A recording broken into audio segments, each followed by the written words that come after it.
The conviction that our opinion makes us morally superior is not a statement of belief.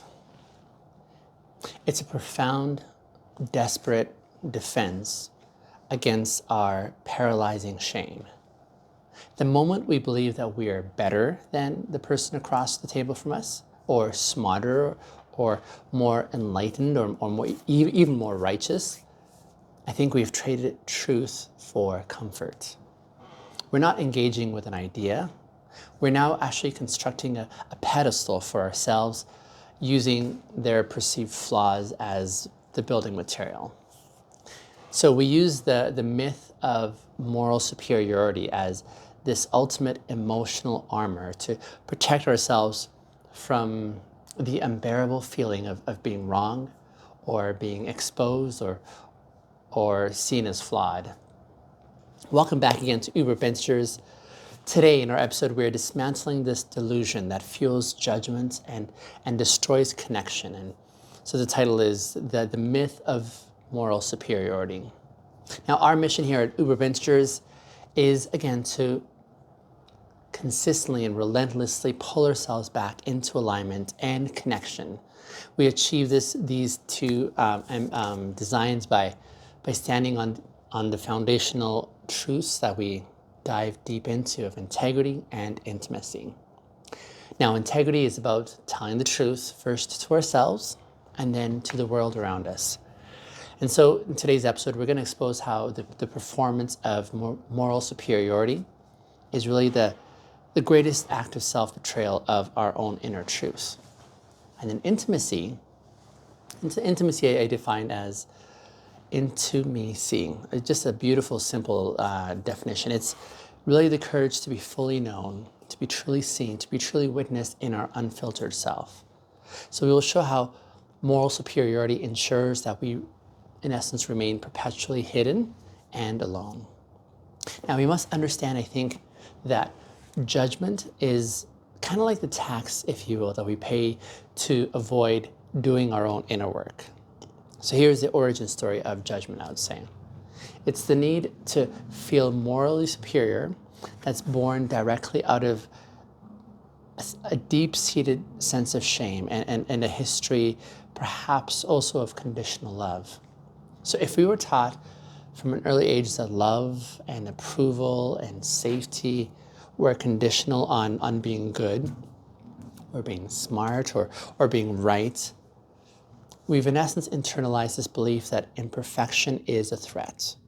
And if we make a mistake, if we hold a flawed opinion, or if we show weakness, we'll then feel this total withdrawal of connection and love.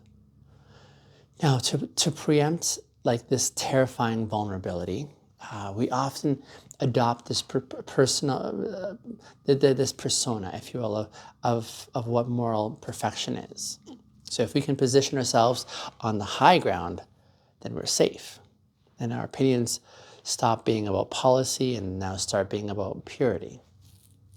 I mean, think about the experience you may have had of finding maybe a small flaw in someone that you disagree with. It might have been a misspoken word or a typo or even a factual error. The instant gratification that we feel when we point it out to them is not really intellectual. This is our defense system that's sighing in relief because we got a quick hit of temporal superiority, right? When we said, they're flawed, therefore I'm safe. See, we're not fighting for a cause. We're fighting to prove that we are worthy of existing. And so we engage in argument addiction, not because we love the subject as much as because we're addicted to feeling that we aren't wrong. Now, this search for superiority guarantees our loneliness. So we're creating this world where no one can ever really truly meet us, because to approach our pedestal means that they must acknowledge our perfection, which really isn't real. We're trading like the difficult work of self-acceptance for the exhausting performance of flawlessness. Now, the integrity betrayal of perfection will be evident when we look a little further here, because this myth of moral superiority is really a total collapse of integrity. Integrity demands honesty about our internal state. It demands honesty about our doubts, our compromises, our inevitable human fallibility, right? And the performance of moral superiority really requires the opposite. It requires this constant and vigilant effort to hide the truth of our real messy experience. So we must pretend that we have all the answers and that our motives are spotless and that our actions are always consistent with our high ideals. And this is hypocrisy that really crushes our spirit. And we become this exhausted performance container, right? That's desperately trying to maintain a facade of perfection, right? We're actively lying to ourselves about our own complexity and our own doubt and our fear, just so that we can maintain this emotional high ground over someone else. And when we hold this myth, it's really not possible for us to personally grow. Growth requires us to admit that we were wrong, which requires us to step down from that pedestal and to risk being seen as human. But because the pedestal is really our source of self-worth, we can't move off of it, right? We become rigid and inflexible and fundamentally like incapable of truth alignment that defines integrity. And so we fall into emotional numbness because we have to like suppress every inconvenient feeling, like shame and doubt and confusion. Now, that might reveal our imperfection, yes. I mean, there's the anger, there's the outrage that we display against the flaws of the other side, which are often like seen as a projection of self-disgust that we feel more so in reference to our own unacknowledged imperfections. And so really what we're doing is we're punishing others for the messiness that we are refusing to admit is also within us as well. Now let me contrast a little bit here, intimacy and judgment. See, moral superiority, I said, is the ultimate intimacy killer, right? And intimacy, if you remember, our simple definition is intimacy. And intimacy requires this profound mutual acceptance of imperfection. It requires us to trust that we can actually reveal our flaws, our mistakes, and even our vulnerabilities without having to be judged or dismissed. The judgment required by moral superiority, though, is really the opposite of intimacy. This moral superiority says, I can't accept your flaw because if I accept your flaw, it means that I will have to also accept my own as well. And so when we operate from this myth, every conversation now becomes like a loyalty test. And we're not asking what's true anymore. What we're really asking now is, are you one of the good ones, like me? Or are you one of the bad people, like them over there? And so this creates this deep form of relational withdrawal. And so we push people away because we've made our connection with them conditional on their flawless agreement with our external moral code. And so we're willing, in essence, to risk vulnerability that feels like losing. And that's the vulnerability of really admitting that both of us are messy human beings and both of us are just trying to figure things out, right? And the result of all this is that we isolate ourselves from true connection. See, the only people that we allow close to us are really those who are enforcing this same delusion of our perfection, our echo chamber, if you will. But even within this chamber, I mean, true intimacy isn't really possible because we're really trying to perform certainty, and no one is actually risking like the honesty that allows them to be truly known for who they are. What we must do is we must learn this hard truth, and that is you can't be loved if you're committed to being judged. You must drop the judgment first. There's a path to experiencing your secure worth. See, healing the myth of the moral superiority is really about finding a source of security that doesn't really depend on the flaws of others. And this is the work of stabilizing our worth through commitment to living with integrity and intimacy.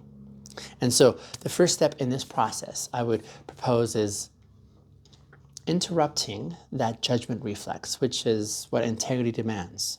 So when we feel that powerful surge of judgment coming up, the internal critique says, I would never do that, or how could they be so stupid, right? Interrupt those comments, interrupt those thoughts, because that judgment is a sign that your self-worth is wobbling and that you're perhaps reaching for a cheap fix on it. Instead, practice asking the honest and aligning question like, I wonder what flaw in myself I'm trying to avoid seeing by focusing so intensely on this person's mistake.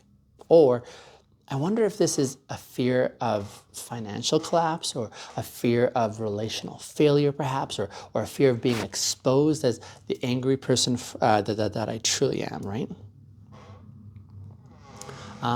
So by redirecting the judgment inward, it's here that we begin to heal the self-betrayal. We commit to the courage without consensus externally of being honest about our own complexity. This is the restoration of the muscle of being present in that moment, staying with our own difficult truth instead of trying to escape the external flaws of another, right? Another suggestion would be to embrace shared perfection, which is an invitation towards intimacy. See, the key to intimacy is replacing the judgment of the other person with the empathy of shared human struggle. And this, I would say, is the first honest step towards the other person. And in this way, we practice giving grace to other people as a practice of also giving grace to ourselves.